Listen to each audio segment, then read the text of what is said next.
everyone. Welcome to a bonus episode of the Aussie Game Podcast.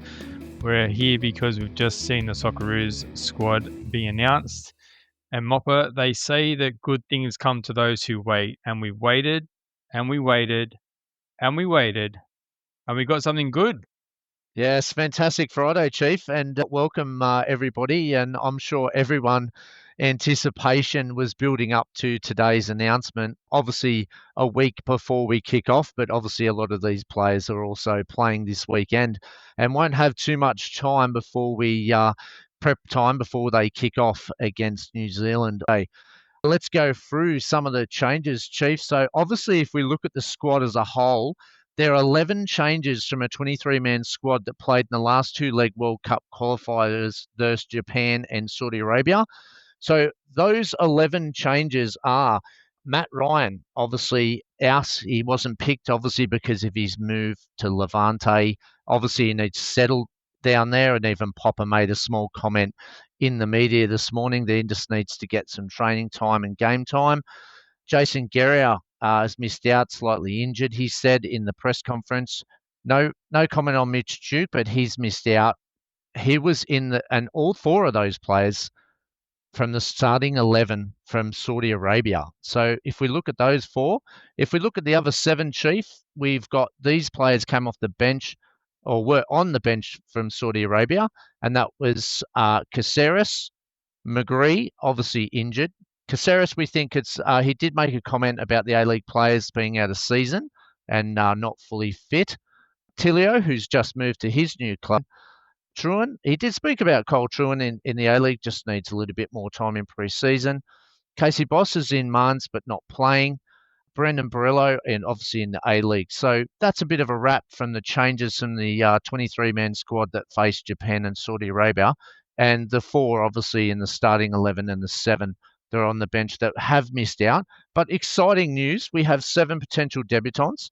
If we look at Paul Izzo, Max Balard, and Tom Glover, potential debutants for the first time. They have been in the squads before, but obviously hasn't started yet. So there's some opportunity there. And I think a small sentiment to Max Balard. He's been working really hard and getting a lot of game time over in Holland. So well done.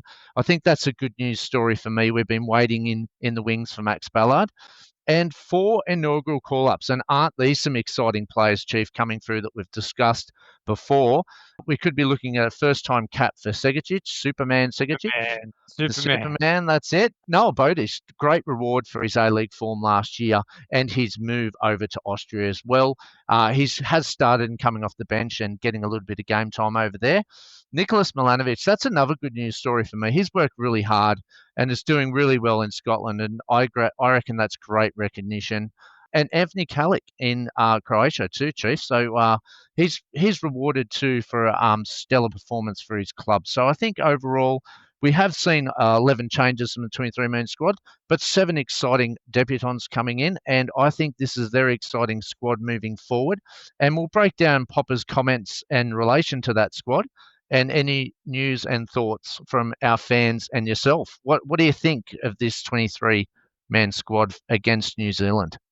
Yeah, we will go through position by position in just a moment, but general sentiment from the football fans that I've seen is a very positive, nice to see lots of young faces included, plenty of opportunity to give debuts to some players that have been impressing.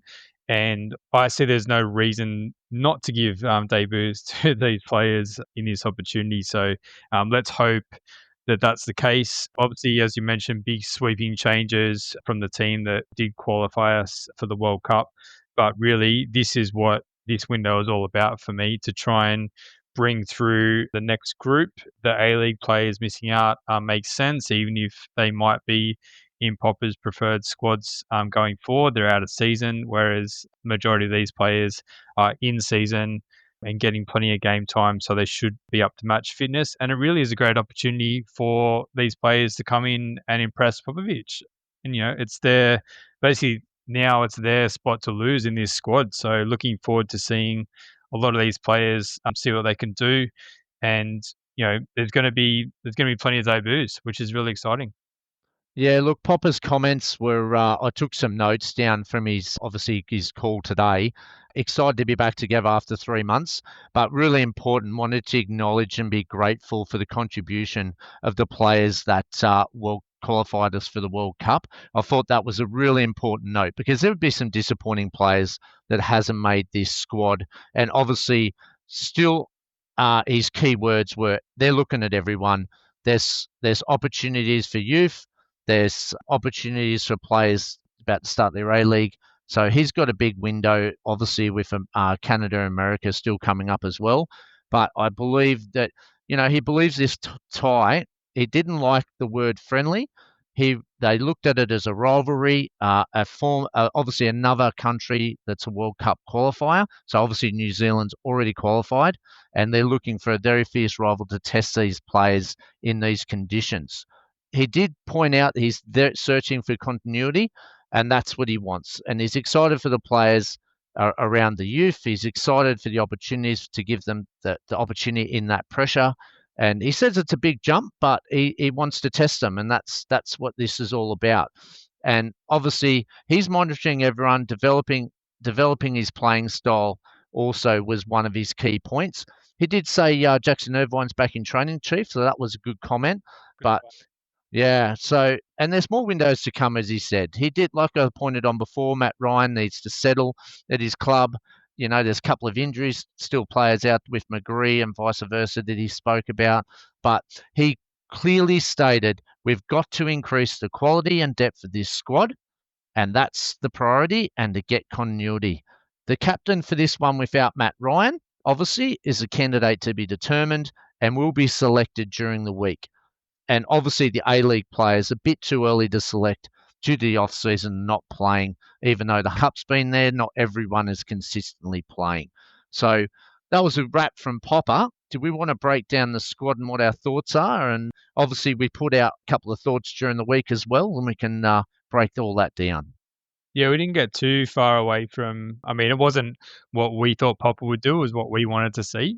We weren't too far away in that respect. I just want to pick up on a couple of things you said there. I think it's really important to acknowledge the players that did get us through to qualifying for the World Cup. As much as we do want to see this next group coming through, there have been players throughout the whole qualification process that have done all that hard work, and I'm sure that they will still want to be part of the process going forward. That is actually going to play at the World Cup.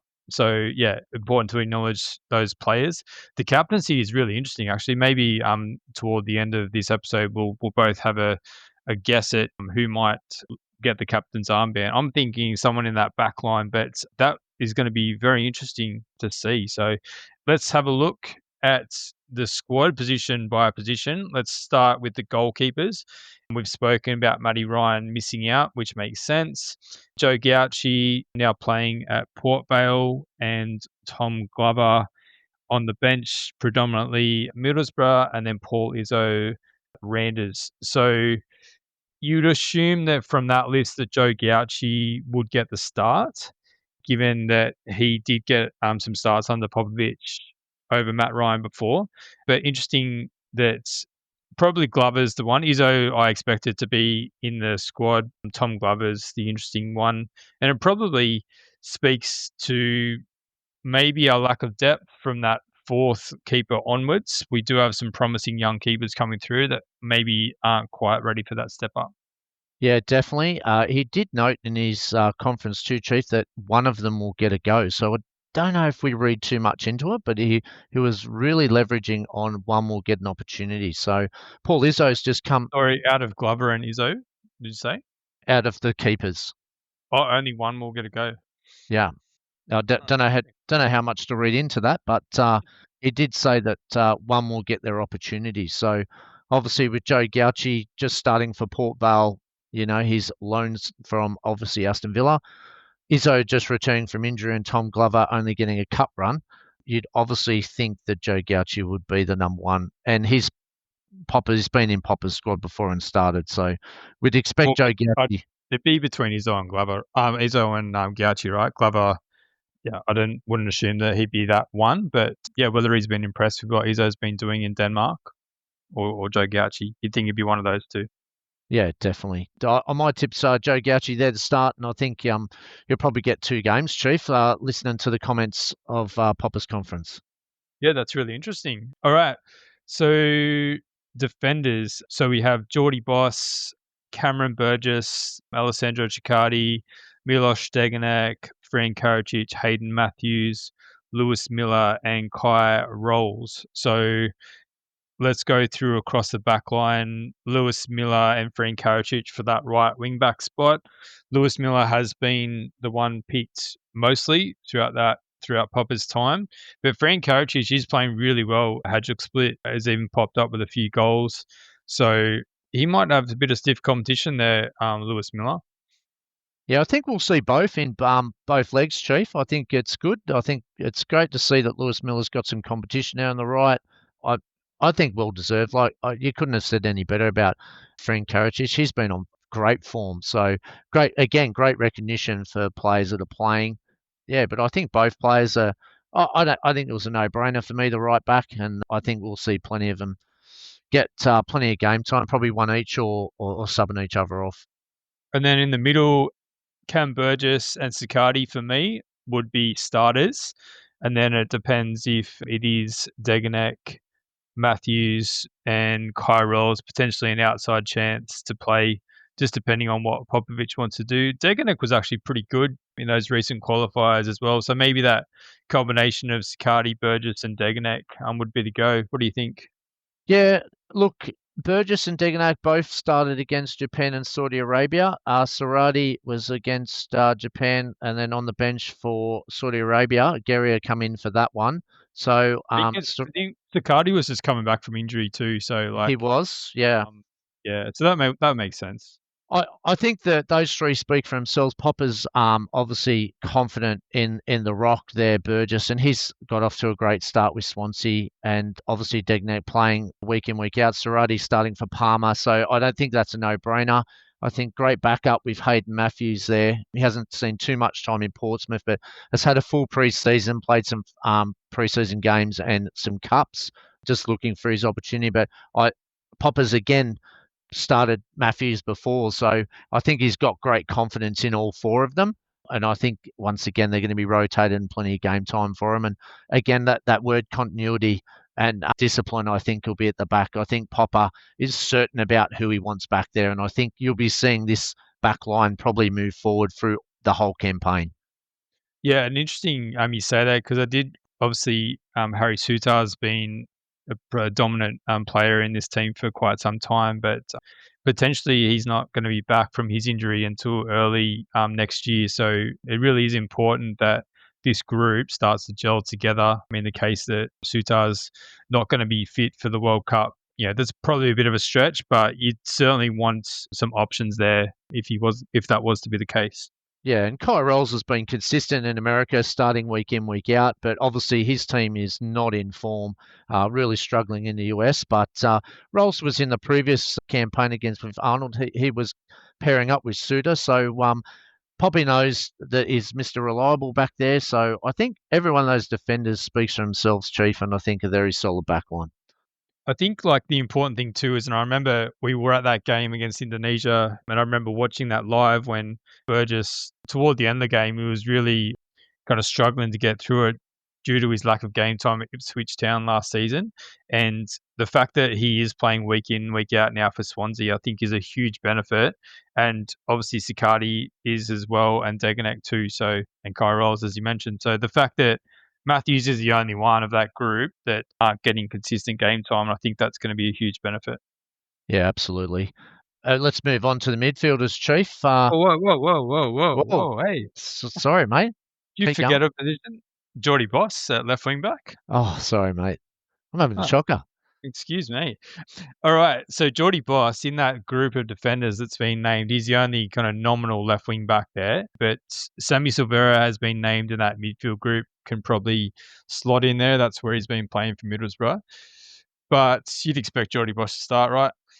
Mr. Excitement.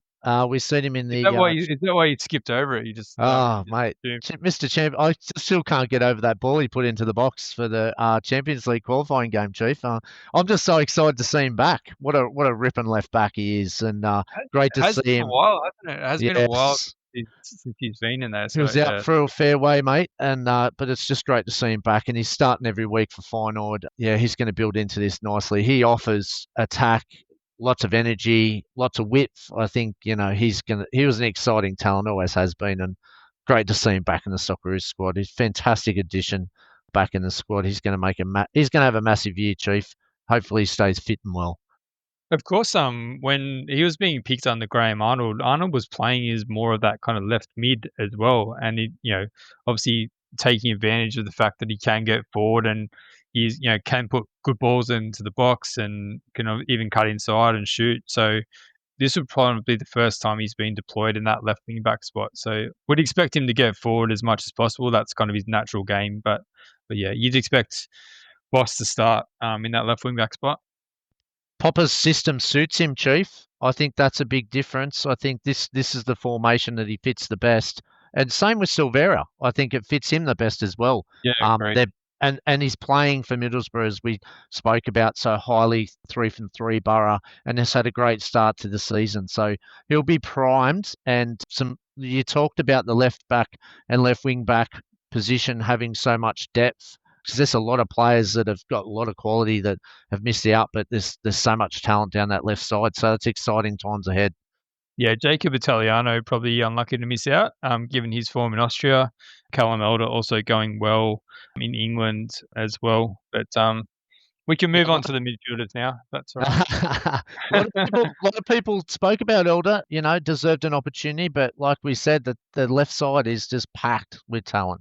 Sorry, mate. Here, onto the midfielders. All right, the good news story of the midfield, Chief. The one and only Max Balard. Will he make his debutant? He's been in the squads. He's been playing week in, week out for Breda. 33 games last year for Breda for 1 goal, and he's been a rock again this year, playing week in, week out in Holland. Congratulations, mate. I hope we see him start, or at least get a start in New Zealand. What are your thoughts there? Why wouldn't you? Why wouldn't you play him? Like, we just have to. Like, even if he gets time off the bench, I think it's a good competitive mix of players there. Like, if we look at let's list out the midfielders. We've got Max Ballard, Aiden Hrusic, Anthony Kalik, Connor Metcalf, Aiden O'Neill, Sam Silvera, which we just mentioned might be an option at left wing back, Ryan Teague, Patrick Yazbek. So the more defensive ones of those are Ballard, O'Neill, Teague, and Yazbek if we're playing like a double pivot. So they're the options, but no reason that all of them couldn't get some game time. But I think Popper's seen Teague, he's seen Yazbek, he's seen O'Neill. He hasn't seen Ballard, so why wouldn't you give him a chance? Yeah, natural defensive midfielder, number 6, and he offers some. I believe out of those 4, good ball possession and good transition. I like his style, and I think what lacked in Saudi Arabia and Japan was the ability at a higher level to hold the ball. I think he'll provide that option, Chief. What are your thoughts on that? Yeah, I agree, and I agree with that in terms of one of the other names there, the Aiden Hrusic as well, because he is one that can hold the ball when we're in trouble, can carry that ball forward as well, and can drive it at the opposition defence. So I think that's a good selection for Popovic, even though he might be a little more attack minded. I don't know if he'll actually play in one of those double pivots, but certainly another one that can get on the ball and create something or just kind of, slow down play and, one of those players where time seems to almost stand still a little bit when he's on the ball. So I think, yeah, Ballard's one of those as well. And it's exciting mix of players he's got there. We know Hrustic's talent, Chief. Is he the smoky in this squad? Because we know what he can offer. He's been capped from the Socceroos 31 times for 4 goals. Obviously, just moved yet to make his debut, but we know a prestigious talent, an attacking midfielder, brilliant free kick. Is he a smoky, or is this expected that Popper just sees the talent and wants to utilise it? Well, I mean, I didn't expect it, based on what you said, because he's just arrived there at Harkles and he's not getting a lot of game time, but we know that he's been part of these Socceroos squads before, and he does offer something a little bit different to what some other players do. So I can understand why Popovic has picked him, and I think he's going to be of value, and I think it'll do him the world of confidence as well. Like he had a torrid season last year with his side being relegated from Serie B in Italy to Serie C, so he'll be looking for some confidence, and if he can perform well in this window and then bring that back to his club, that's going to be a benefit to us long term. Yeah, he's come off the bench there, but obviously hasn't started, so he'll be looking forward to getting some game time and getting some fitness and sharpness back. What else have we got? We've got the ever reliable Connor Metcalf, who's been coming off the bench for St. Pauli. The Bundesliga has just started. He played a pivotal final play there against Saudi Arabia. His energy and getting into space, causing Saudi Arabia problems and assisting a goal. Is he a shoe-in now, Chief? Or I suppose nothing's a shoe-in, but again, rewarded for consistency? Yeah, I think he's pretty versatile too. He can probably move and play a bit further forward depending on what kind of makeup we have. So no, I like him in the squad, and plenty of people when we put our squad out last night mentioned that he should be part of it. So yeah, Popovic has agreed with what a few of our followers mentioned as well. So no, I think that's a good move, and yeah, he's one that knows the ropes of the Socceroos squad. So I think that one's fair enough. And the two locks for me, Chief, Aidan O'Neill, Yazbek, playing MLS week in, week out, consistent, been with the squad, performed for Poppers in the qualifying campaign. No doubt that they're entrenched in this squad and will provide obviously plenty of experience and plenty of transitional play there in the midfield and support. So they were no-brainers.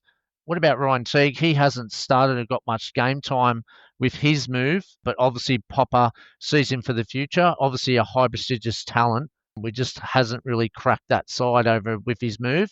What are your thoughts on Teague? Yeah, I mean, like Popovic put him straight into that away game against China without hesitation, and yeah, he was just so comfortable and composed in that game. So he's got maturity beyond his years. He always has when he's been coming through all those underage teams. I think he captained a fair few of them. So yeah, he's got good head on his shoulders, and I think it's just he's obviously moved over there to Belgium, and he just needs to be given some time. But probably similar to Rustic, comes into this camp and can have a good game and takes that back to his club. So yeah, I don't mind that pick at all. A couple of other ones in this group, Anthony Kalik, he's been flying under the radar probably a bit for some Australian football fans, but he was very consistent for Hajduk Split all throughout last season, and he's been coming to this season, has performed really well as well. You played alongside Ivan Rakitic last season at Hajduk Split, so not a bad player to be learning from as you're coming through. So pleasing to see that Kalik has been brought into this squad, obviously alongside his Hajduk Split teammate Fran Karacic as well. Yeah, great reward. St. Leonard's, born in St. Leonard's, 27 years of age, started at Manly, moved on to the NSWIS and then the AIS, and then was at Central Coast Mariners where he made his A-League debut before moving to Hajduk Split for 4 years, but only got 29 games and then went and also got Hajduk Split's second team, obviously their reserve team, 24 games. He was capped at 20s level, 4 matches, and under 23 level 3 matches. He moved to Sydney FC on loan for a short stint, moved back to Roods, got 16. So in that period, 2017, 2018, seemed to have, obviously he was a lot younger then, trying to forge his career, but then settled at Gorica for 61 games, 11 goals. And then, like you said, Chief, has been at Hajduk Split since 2022 for 63 games, 5 goals. So massive congratulations. He would be buzzing this morning, and a massive big shout out to Kalik, a much well-deserved pick for his consistency overseas. Yep. Anything else on the midfielders, mate, or are we ready to move on to the few of the excitement machines in the forwards? All right. Well, this was the most debatable, Chief, of when we move on to the forwards. There were lots of options, and we were hoping, due to some of the picks obviously being in the 23s, Let's take it out, Chief. Let's look at the forwards because this is where the excitement begins. All right. Noah Botic, Martin Boyle, Nestory, Irankunda, Nicolas Milanovic, Adrian Segecic, Mohamed Toure. What do you make of that mix? Mate, I am stoked for Noah Botic. I think great reward for last year's A-League season. What a terrific addition to the squad. We were talking about number nines. He can play that role. It's exciting. He's from Hurstville, started his football St George, then moved on to Western Sydney Wanderers before Sydney Olympic, Rockdale, and then had 2 years over in Hoffenheim, Chief, in Germany.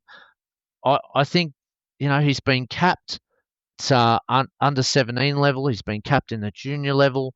He's been moving through the ranks. He's building nicely and plays for Austrian when with his transfer.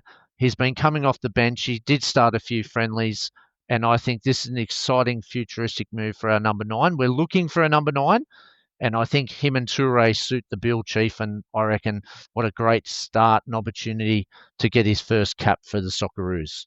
Just as you were talking then, it reminded me of Botic last season when I think he just missed out on one of the Socceroos squads and he put the phone to his ear as in, Popovic, give me a call. So it just made me think of what that phone call would have been like with Popovic and He Noah heard Botic. it loud and clear.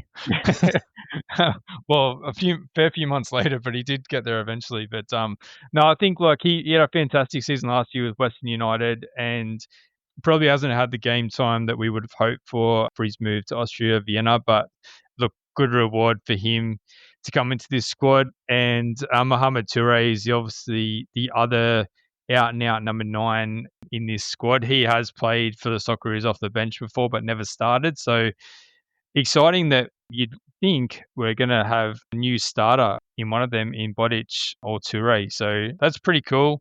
So as we try to, evolutionize this squad a little bit and move him to the next level. We, as I mentioned before, we have had these players who have performed so well for us over the years, and it's not to say that they're never going to be given an opportunity again. But when you think of Duke and the likes of Taggart, yeah, this is the next crop that are coming through. And as I said before, this is their chance. It's their spot to lose now. So if they come in and perform well, there's no reason. And if they go back and perform well for their club, no reason why they can't keep their spots.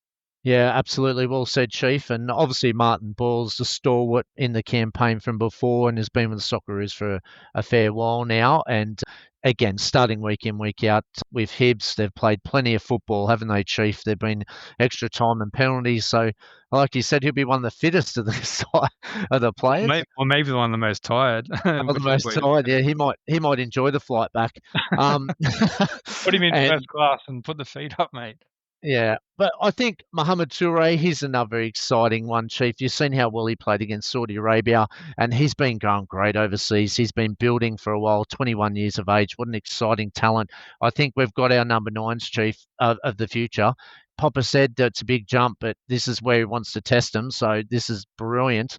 And then how can we go past the two Irankunda and Segecic who have set the championship on fire and absolutely having great time over there and rewarded for that standard.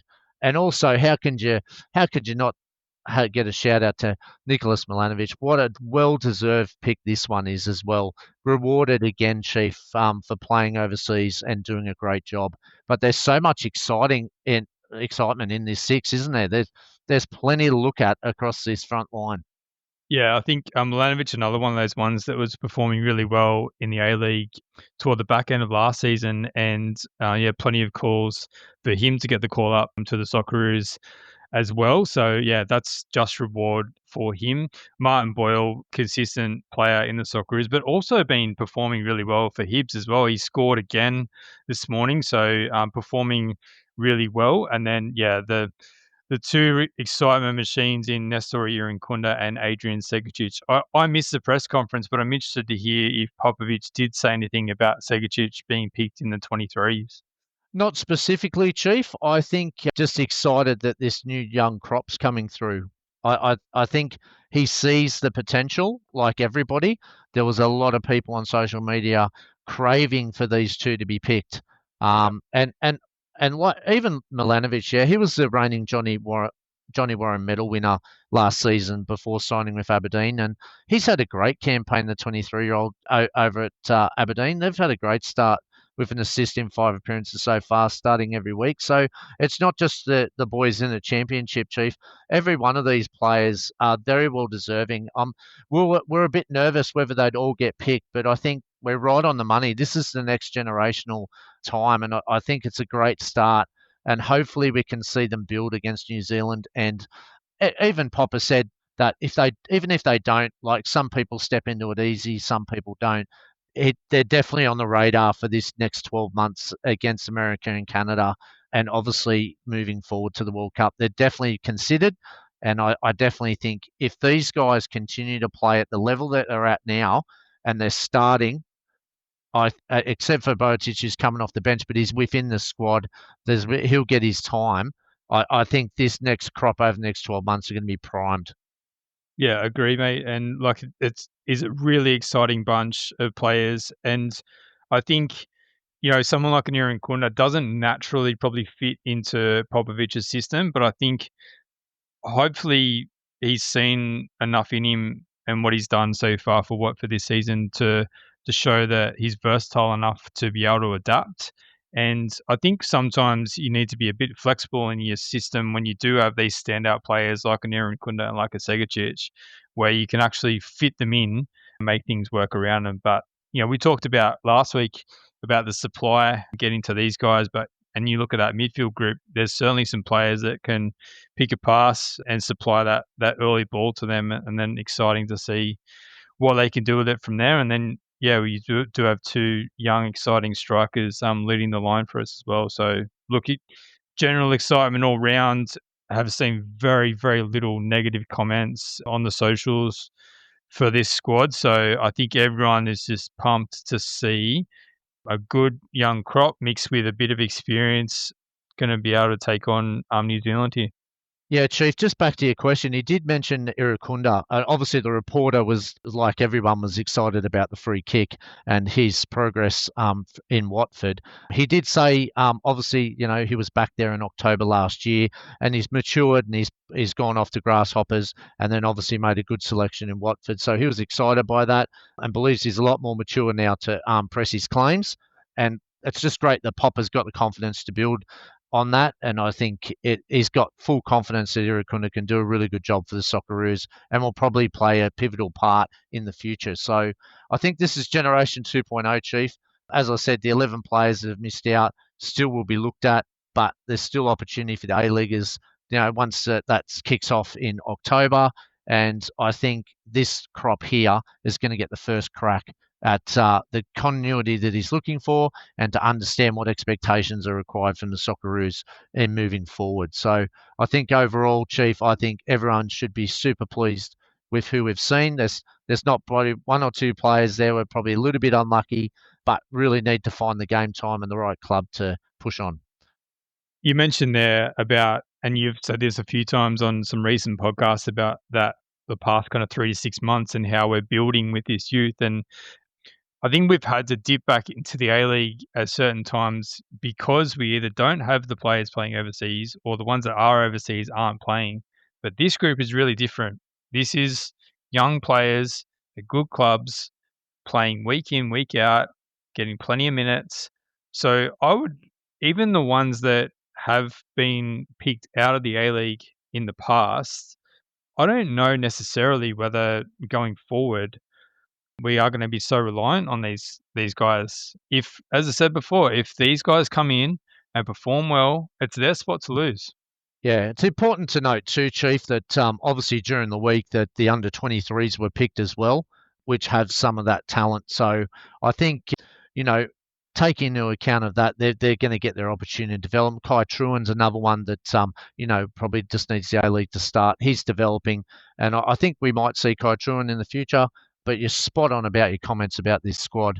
And I just can't wait to say when we tackle what will be a very competitive New Zealand side, and these players will be tested, but I can't hide my excitement in what's coming up in the Socceroos in the next 12 months to next World Cup campaign, but in the future, because most of these players have got 2 or 3 World Cups in them, and that's what Pop has stated in his conference. And look, I don't want to give people the wrong impression. I'm not saying we're never going to pick out the A-League again, because there are some quality players still playing in the A-League. I just think that it's something that we've had to do in the past. We've been forced to do it because of the lack of game time overseas. But certainly this young crop is ticking the box. So we'll see what happens in that. There's a few players that kind of missed out. But again, I think this just shows the depth that we're starting to build. And it's good to hear Popovic mentioning that's one of his focuses, to build more depth into this squad. And if you do kind of take out those 11 that you mentioned before and add this group to it, you're starting to build a good kind of list of maybe 40 players that you're going to have to whittle down into 23. And not to forget that there are some guys injured as well. You know, think of like a Zach Sapsford, Agree. Yeah, agree. Bree, Jackson Irvine, and then mention Sutar before, Matty Ryan. So there's a few there that are probably, almost locked in for this team. And, so some of these players might have to make weight, or maybe they're just going to prove themselves well enough that that's their spot to lose. So very interesting times, and very positive squad that Tony Popovic has picked. Yeah, and a lot of good points on your A-League point, Chief. Is a few of them have gone overseas just after the last A-League season and started like Segecic and Botic. Yeah. You know what I mean? So it shows how close they are to that Yeah. standard, doesn't it? Like, because 100%. the top of the A-League can go straight into the Championship or can go straight into the Scottish Premiership and start and have influences straight away. Absolutely. No, it's really well said. And yeah, onward and upward, Generation 2.0. I think, this is exciting, Chief. And all the Canberra fans out there and the Canberra public, now you know the squad. They're probably, a lot of them have been waiting, but yeah, get your tickets and hopefully we can pack that stadium out. And no doubt it'll be a cracking atmosphere in New Zealand as well. Any thoughts on who gets the captain's armband? Well, what do you reckon? Cam Burgess? I'll go first and let you have a think about it. Okay. I think it's going to be between Burgess, Sicardi, Deganek, or Boyle. One of those. Yeah, look, who's Popper started with? I think Burgess, Chief, in the last campaign to this campaign. He seems like a lock. Saradi, one for the future, definitely. That would be fantastic if he got the captain's armband, but I think he needs to force his way in continually. I know he come back from injury last time World Cup qualifiers, but definitely one for the future. Yeah, and some interesting picks there, Chief. It'll be very interesting. Obviously, probably Jackson Irvine would have been the second one, wouldn't it? But obviously, he's not there. So obviously, it's an opportunity for someone to step up and lead this team and show what they've got. And maybe Saradi might be the option, Chief, with the youth, because then you can look at generations going forward. Yeah, I mean, look, it's one of those things. It's not because you know that Matty Ryan and then next is Irvine. It's a great honour, but it's, Sicardi's probably one of those ones for the future where, you give him that extra bit of confidence going forward that, he is a natural young leader and that he can do it. So yeah, that'll be very, very interesting. But also, like, I don't think it matters too much. I think, there's going to be guys like your Deganeks in that squad that even if they don't get the captain's armband, they're going to lead from the front. It's interesting too, Chief. If you look at this squad, and let's skip ahead 9 months and be a bit futuristic. As Socceroos in the past, we've shown that we can defend at the highest level and we can get behind the ball and we can be very solid and hard to break down. The biggest question mark whether we could score goals, but looks like the next 12 months that's going to be one of our opportunities and strengths now. Is the midfield the key part that we need to improve on over the next 12 months, or do you believe it's the evolution of the forwards? Honestly, I'm really happy with this squad. I look at that mix and I look at some of the players that we would still have to come back in there. I don't think this is too far off what we could hopefully expect in the World Cup. It's just about, you mentioned Irankunda on the pod last week about how he needs to build up 40 games in his season. And if these young guys can build up similar 30, 40 games throughout their season, how good is that going to be to build in? You not just have the youth, the exuberance, the excitement, but then that kind of confidence of, playing a big long season, performing well, I don't think this is too far off what we can expect in the World Cup. Yeah, good point. And the caliber's certainly lifted, hasn't it? And if we've got players starting over in Europe like we have now and continue that through the year, it's just onwards and upwards. I think your point around being defensively solid is a good one, but I think to go with that, we have been good, but then it's when, and we think about back to those times where, say, Lecky has that kind of breakaway against Denmark, and kind of that's the game breaker, but we haven't had one of those kind of when nothing's happening. Can you score that worldie from 30 yards, or can you dribble past four players and put one in the top corner? You look at some of those players, I think some of them can do it. What do you think? Yeah, 100%, mate. Absolutely. I said last week on the podcast, this is the first time that I feel like we've got the players in attack that can develop and really make it on the world stage. And they're at the right age profile to build on that. I think this is going to be a great 12 months and great learning curve wherever we finish in the World Cup, and they'll benefit from it massively. So hopefully they can stick to those spots and they continue on their form and pick themselves. Yep. All right, mate. Any final thoughts on the squad before we wrap it up? No, just thanks to everyone who contributed to their squad analysis and feedback and comments on the Aussie game on X. And we appreciate all the feedback and great debate that we've had. Just wish the Socceroos all the best in the two legs. I can't wait to break down the games with you and get out Canberra for all those fans and pack that stadium out so we can get right behind these boys. All right, mate. That'll do us for today. Thanks, everyone, for joining us on this bonus episode of the Aussie Game podcast. We'll be back recording on Sunday with the podcast out Monday as usual. But thanks for your time. And let's get pumped up and excited for the Socceroos to be playing in Canberra against New Zealand today. Absolutely. Enjoy your football over the weekend and safe travels back. The Socceroos in their preparation. So look forward to seeing you all next week.